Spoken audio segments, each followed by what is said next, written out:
नमस्कार। बहुत स्वागत है आप सबका एक बार फिर से हमारे YouTube चैनल के ऊपर। आज के कार्यक्रम में हम विवाह भाव में बुध के प्रभाव को समझेंगे। यदि आपकी कुंडली के सप्तम भाव में यानी कि विवाह भाव में मर्क्यूरी बैठा हुआ है, बुध बैठे हुए हैं, तो इसका आपके मैरिड लाइफ के ऊपर क्या इम्पैक्ट पड़ेगा, ये हम आज के कार्यक्रम में समझेंगे। विवाह के ऊपर बुध के प्रभाव को समझने से पहले हमें ये जानना ज़रूरी है कि कुंडली में बुध किन चीज़ों को देने वाले होते हैं, किन चीज़ों को दर्शाते हैं। देखिए, कुंडली में जो बुध हैं ये इंटेलिजेंस के कारक हैं, ये कम्युनिकेशन को दर्शाते हैं, साथ ही साथ वाणी भी इसी के अंतर्गत आती है। व्यापार हम बुध से देखते हैं। यंग एज जो टीनेज वगैरह होता है ना, ये भी मर्क्यूरी के अंतर्गत ही आता है। अब इस तरीके के प्लैनेट को आपने कुंडली के सप्तम भाव में, जो कि विवाह का होता है, वहां पर बिठा दिया, तो बुध देव इन्हीं सारी चीजों को आपके वैवाहिक जीवन में देने वाले होंगे। समझेंगे कि किस प्रकार से वो अपना रोल आपके विवाह पर देते हैं। देखिए, यहां दो कंडीशंस पॉसिबल है। एक, जब बुध शुभ ग्रह होकर के यानी कि अच्छी स्थिति में कुंडली के सप्तम भाव में बैठा हो, और दूसरी स्थिति है कि बुध अशुभ होकर के कुंडली के सप्तम भाव में बैठा हो। तो हम दोनों ही कंडीशन के ऊपर इस कार्यक्रम में चर्चा करेंगे। देखिए, मान लेते हैं कि आपकी कुंडली में एक शुभ बुध, पॉजिटिव मर्क्यूरी आपके सप्तम भाव में बैठे हुए हैं, विवाह भाव में। तो देखिए, इसका जो प्रभाव होगा आपके मैरिड लाइफ के ऊपर वो ये होगा कि आपका पार्टनर यंग होगा, एज में वो थोड़े से कम होंगे, पार्टनर एक्टिव मिलेगा, रोमांटिक पार्टनर मिलेगा आपको, चीयरफुल एटीट्यूड होगा पार्टनर के अंदर, जिसको कहते हैं ना थोड़ा हंसमुख स्वभाव, ऐसा पार्टनर आपको मिलेगा अगर शुभ बुध कुंडली के सप्तम भाव में बैठा हुआ है। साथ ही साथ ये टाइमली मैरिज को दर्शाता है। यदि बुध सप्तम में अच्छी स्थिति में बैठा हो तो व्यक्ति की शादी ठीक ठाक समय पर हो जाती है, बहुत ज्यादा डिले उसमें नहीं होता है। अभी थोड़ी देर पहले मैंने कहा था कि जो मर्क्यूरी है, जो बुध है, वो कम्युनिकेशन का कारक है।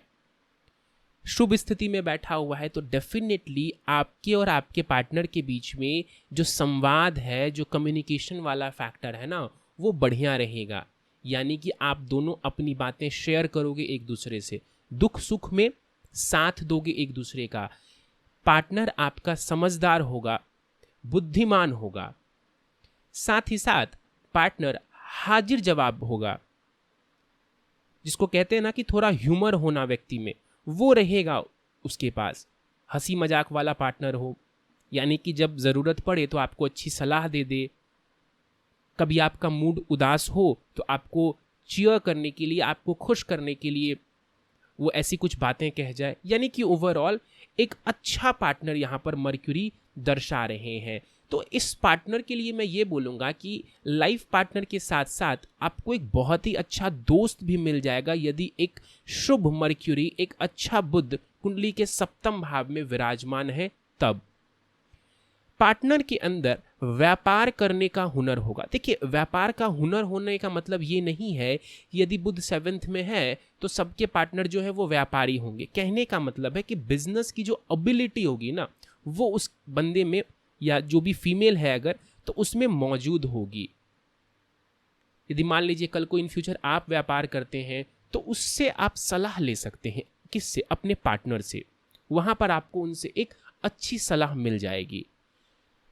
मर्क्यूरी यंग एज को रिप्रेजेंट करता है, टीनेज वगैरह को रिप्रेजेंट करता है। तो यहाँ पर यदि मर्क्यूरी बैठे हों तो जो रोमांस वाला जो फैक्टर होता है ना, वो बड़ा बढ़िया रहेगा। यानी कि शादी के कई वर्षों बाद भी अगर आप देखें, अगर शुभ बुध यहाँ बैठा होगा तो रोमांस वाला फैक्टर बड़ा बढ़िया रहेगा आपके मैरिड लाइफ में। क्योंकि हमें पता है कई बार क्या होता है कि शादी के कुछ वर्षों के बाद आपस में रोमांस में इतनी बात नहीं होती है, चीज़ें थोड़ी ठंडी हो जाती हैं। लेकिन यदि शुभ बुध यहाँ बैठा होगा तो आपके बीच में ये स्थिति बेहतर नजर आएगी। पार्टनर नए काम को लेकर के एक्साइटमेंट शो करेगा, ऊर्जावान रहेगा कि हाँ चलो ये नया काम है तो इस नए काम को मिल करके करते हैं। आपको भी वो मोटिवेट करेगा। तो यदि शुभ बुध बैठा हो तो ये बड़ा एक अच्छा कॉम्बिनेशन बन जाता है आपके चार्ट में, स्पेशली फॉर मैरिड लाइफ, यदि ये सप्तम भाव में बैठे हों। अब दूसरा पॉइंट समझते हैं। यदि मर्क्यूरी यहाँ पर अशुभ होकर के कुंडली के सप्तम भाव में बैठा होगा तो ये कैसा परिणाम देने वाला होगा। देखिए, पार्टनर जो है ना वो आपके अंदर कमियां ढूंढेगा, पार्टनर आपके अंदर कमियां ढूंढने वाला होगा, आपकी गलतियों को वो बार बार याद दिलाएगा। कहते हैं ना कि 1 महीने पहले तुमने मुझे ये कहा था, याद है, तुमने उस बार लड़ाई हुई थी तो तुमने मुझे ऐसा कुछ कहा था। तो इस तरीके से वो आपकी कमियों को निकालने वाला होगा।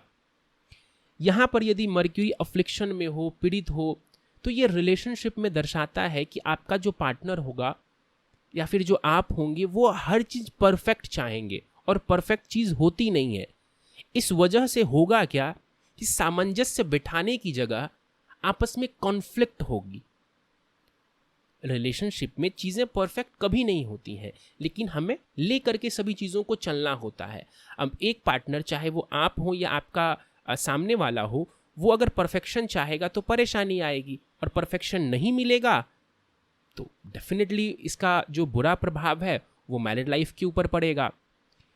ये इमेच्योरिटी भी दर्शाता है कि आपका पार्टनर इमेच्योर हो, मेच्योरिटी की उसके अंदर थोड़ी कमी हो। वो कई बार कुछ ऐसा भी कह सकते हैं आपको जिससे आप हर्ट महसूस करें।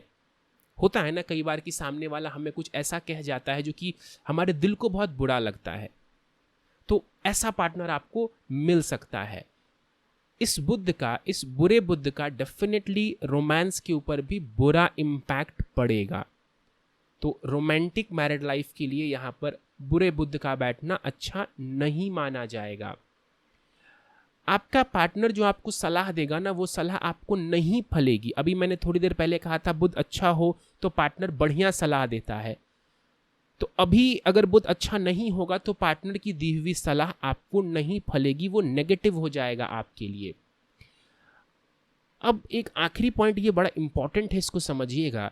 यदि मान लीजिए कि बुध यहाँ पर बली होके बैठा हो लेकिन थोड़ा सा पीड़ित हो जाए, कैसे? राहु मंगल जैसे ग्रहों से वो प्रभावित हो जाए, मतलब बुध तो बैठा ही है, साथ में राहु मंगल जैसे ग्रहों का प्रभाव हो इस बुध के ऊपर, तो ये भी दर्शाता है कि पार्टनर थोड़ा डोमिनेटिंग है। और साथ ही साथ राहु के साथ यदि स्पेशली बुध यहाँ बैठ जाए तो एक चालाक पार्टनर को दर्शाता है, जो समय आने पर आपको धोखा दे सकता है अपने फायदे के लिए। तो यदि ऐसा कोई कॉम्बिनेशन है आपके चार्ट में तो थोड़ा ध्यान रखेंगे मैरिज में और रिलेशनशिप वगैरह में।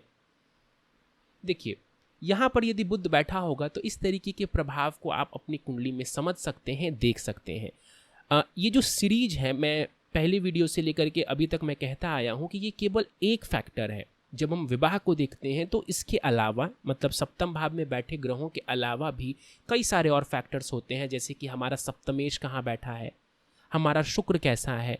नवमांश कुंडली बहुत इंपॉर्टेंट रोल प्ले करती है जब भी हम विवाह की बात करते हैं। तो उस सब को देखे बिना मैं यही बोलूँगा कि निष्कर्ष पे मत पहुँचिएगा कि मेरी मैरिड लाइफ बहुत अच्छी ही है या फिर मेरी मैरिड लाइफ बहुत ख़राब ही है।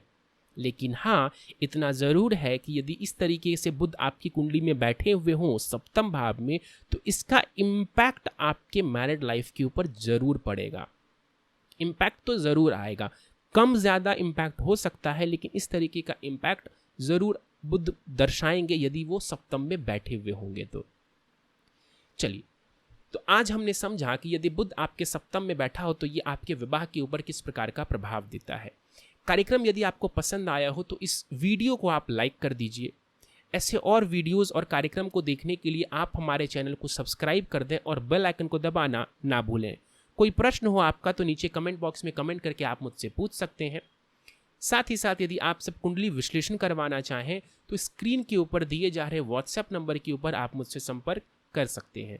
इस वीडियो में फिलहाल इतना ही। आप सभी का बहुत बहुत धन्यवाद।